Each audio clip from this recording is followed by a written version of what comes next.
Hi there, my Prov Online. Well, it's great to be here to share my story, and I hope inspire you and help you to realize you're not alone and you never have been. And I think that was something that I felt as a child. I was, and had I had social media and all the advice that we're given now everywhere, maybe I would have really thought differently about where we were going in life and what I was doing, instead of having to find the hard way. But actually, maybe the hard way was the best way for me. So I can kind of go back to when I was I guess when I was around 2 or 3 years old.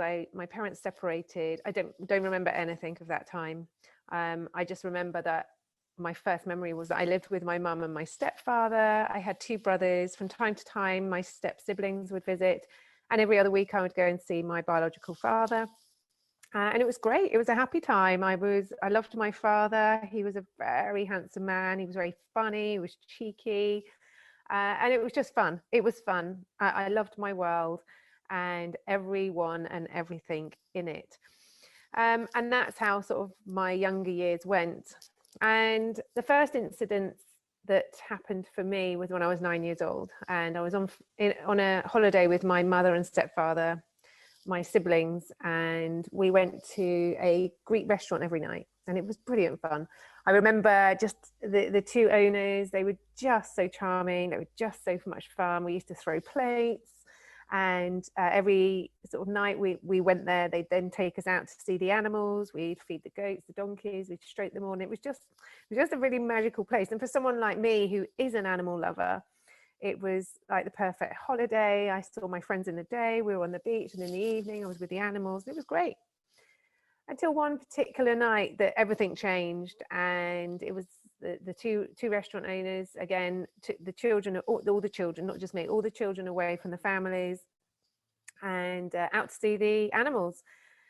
And I remember looking back, and I could hear the music, and I could see the taverna, and it wasn't that far, but maybe 50 yards we were from the restaurant. But it was safe. It felt safe. It was a warm night. You could sort of have that musty smell of animals. And the older of the two brothers just took me to one side and took me a little bit out of the light and into the shadows. And I guess I don't really remember the significance of that, or understood the significance of that, until later. And then he sexually assaulted me. It was over within a matter of seconds or minutes even, but it was enough for me to freeze. I was frozen on the spot. I didn't know what had happened to me. I didn't know what to do. No one talked to me about this stuff. I hadn't had any awareness of this kind of stuff. I just knew it was something different. I have never had that before. And at 9 years old, I didn't know what to do. So I kind of ran back into the restaurant. And I do remember locking myself into the toilet, but never, ever telling anyone why. And you just kind of close down, and that is it. You just deal with it. And that was when I was around 9 years old. For the next couple of years, life was pretty normalish, living the way that I'd lived previously with my lovely dad and my mum and my stepdad and all my family. We had a cat called Honey, and yeah, it was just pretty cool. And then when I was 11, I had a very bizarre situation with my father, in that he told me he never wanted to see me again. But it was done in a way that made me feel like I had been the one who'd made that decision. Clearly, at 48 years old, I understand that there was rumblings, and I understand there was difficulties, but never would you have imagined any difficulties would amount to you giving up on your children. And that was it. He left my life at 11. I'm 48 now, 37 years later. I've not seen him since. We've not had a relationship. When he left, he took everything, my heart, my soul, my mind, my everything. And my wonderful, happy, lovely, handsome father had gone. And that was it. I spent years, waiting for a Christmas card to come, or a birthday card to come, running down the stairs, and nothing came. And it was just hard, and I never saw him again. And I really missed him, and I missed who he represented in my life. And I kind of would watch Cilla Black, Surprise, Surprise, every Sunday when it was on, and wish that I would be the girl chosen to be reunited with her father. I used to listen to Cliff Richard's Daddy's Home every night, just crying all the time, just and not making sense of it. I don't think you can really make sense of it at any age, but at 11 years old.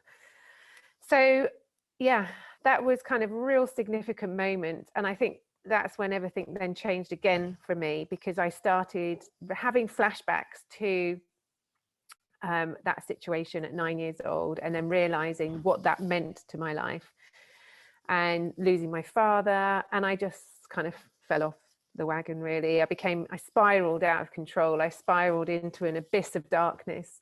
You know, I started school, senior school, as a really nice girl, you know, very happy child.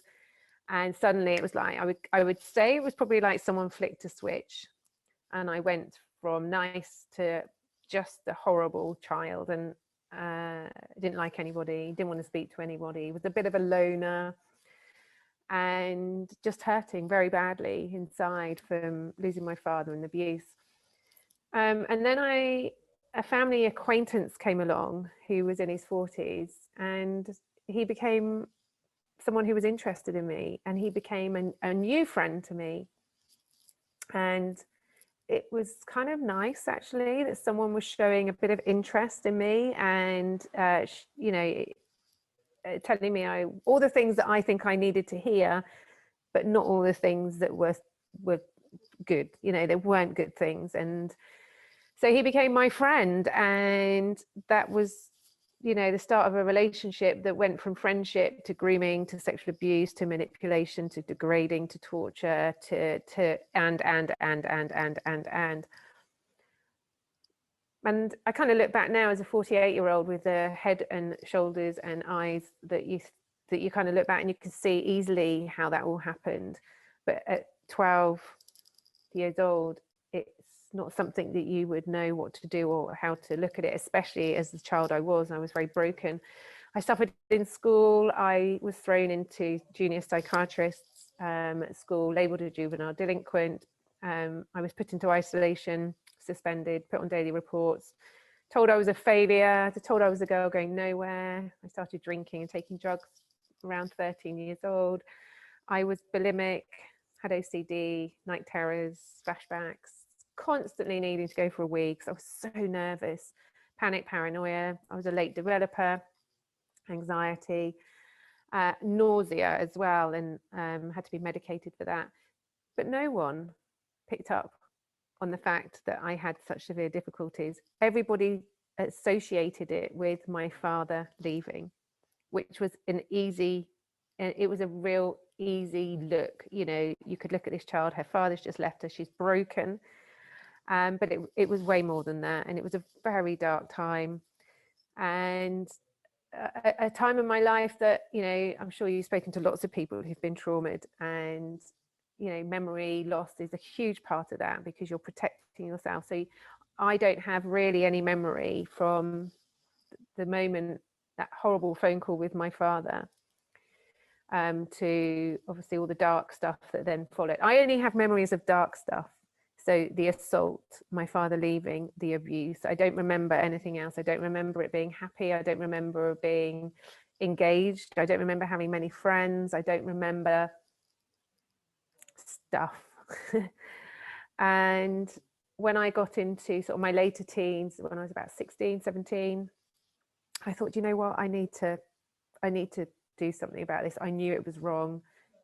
But when you've been with someone for that many years, it becomes like a trauma bonding. So it's very difficult because I hated him. But you've got this attachment that is the most bizarre, controlling, strong attachment that you could ever have imagined. Boys started taking notice of me when I was in my 16, 17 years. You know, I reconnected with some friends. No, I still didn't talk about it. I was very tired and sad still. And then I realized I needed to step away. But if anything went wrong, I automatically this guy would be there suddenly making me feel better again. And I would say it took a good couple of years for me to really step away and kind of take sort of ownership of who I was. Um, I've done a lot of grieving in those years, obviously with my father. I've had to do a lot of years of surviving, emotionally surviving. My lessons were that men treated me badly, so you just got used to that. And then some nice boys came along, and that was a very difficult time, because that process of trying to be with someone nice when you're normal hasn't been with anyone nice, really. It was difficult, and through those years I didn't really speak to my mum and my stepfather. I kind of, even though I lived with everybody, I was very alienated from them. I was very disconnected, suffered with disassociation. PTSD started catching up with me. Again, nothing, I didn't realize that until later on in my life. And when I was 19, my stepfather was rushed into hospital with a heart attack, with a heart problems. And up until this point, my father had been on this pedestal. My stepfather had been down here. I still was hoping my father would come back. I was kind of drive around to his house, or just sit outside and cry and feel bad. And sometimes I'd be drunk and knock on his door, and he'd just shut the door on my face, because suddenly now I'm the wayward child, not realizing that he'd caused it, And so I had a real imbalance of the good people. So my stepfather goes into hospital, and it was a light bulb moment, because we all had to go and visit him. And suddenly I'm looking at him thinking, do you know what? You're the only man who's loved me. You've kept a roof over my head. You have suffered my outbursts, my craziness, my violence, my anger. But you've still given me food. You've still given me a roof over my head. You've still been really kind, and you've still been really nice to me. And it was like a slap around the face with a wet fish, And I was like, suddenly this man's going to die, the only man who's loved me. And it was tough.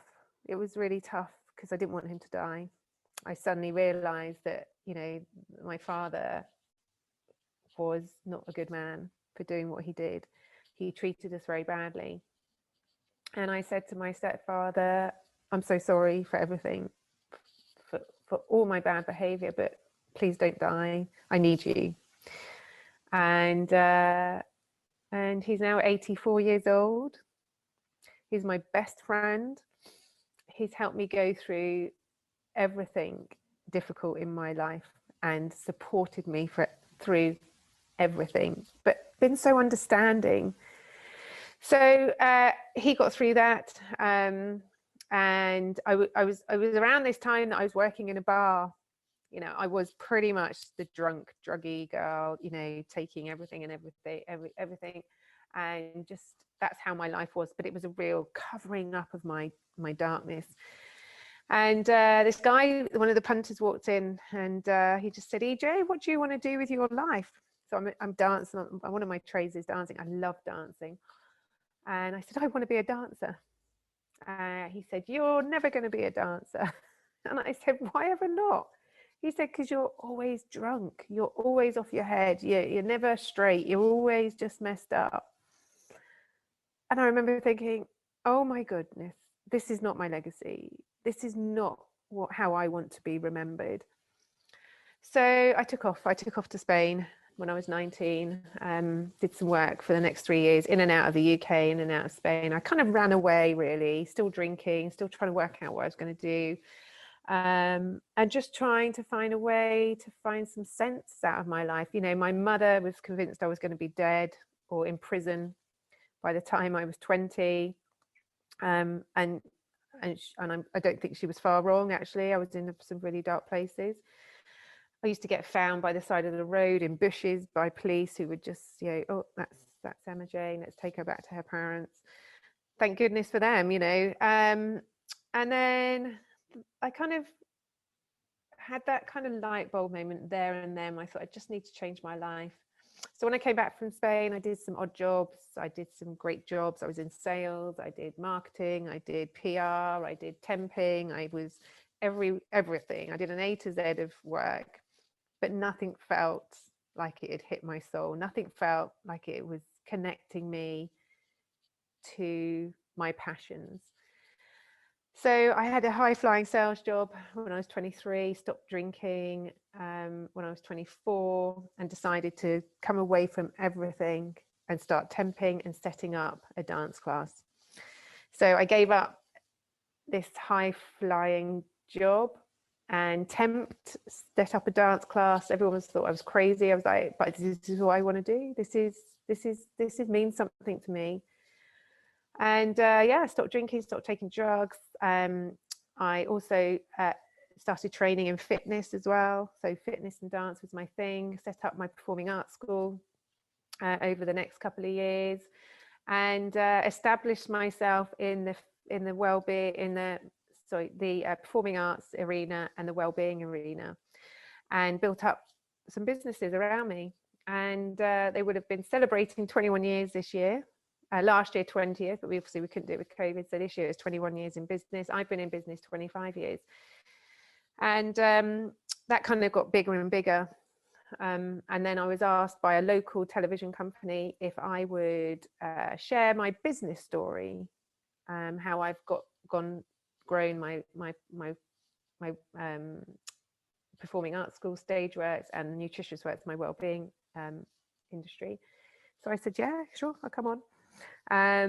Did an hour show, and then they said, oh, EJ, we really love your style. Would you consider covering someone on maternity leave, because they'd got a health show? And I said, yeah, I can do that, no problem. You know, my background's in performing. I kind of know how the world works, having experienced some great, wonderful things in West End and TV over the years. And so I went and did this show. I just did it for a month. 4 years later, they'd created me my own platform. It was called The Wellbeing Show. I became the face of The Wellbeing Show. And it was great. You know, it was a really great journey. Venus magazine for women also said, look, we want to put you on the front cover of our magazine. There's an iconic picture of me in a pink chair that kind of does the circuits. And I said, would you share your business story? And I said, yeah, I'd happily share my business story. But I think I also need to share a little bit of my personal story, because I'm interviewing people on That's TV, and I'm feeling an imposter. You know, I'm asking people to be honest and open and share how they've become successful. And here I am hiding behind a very dark story.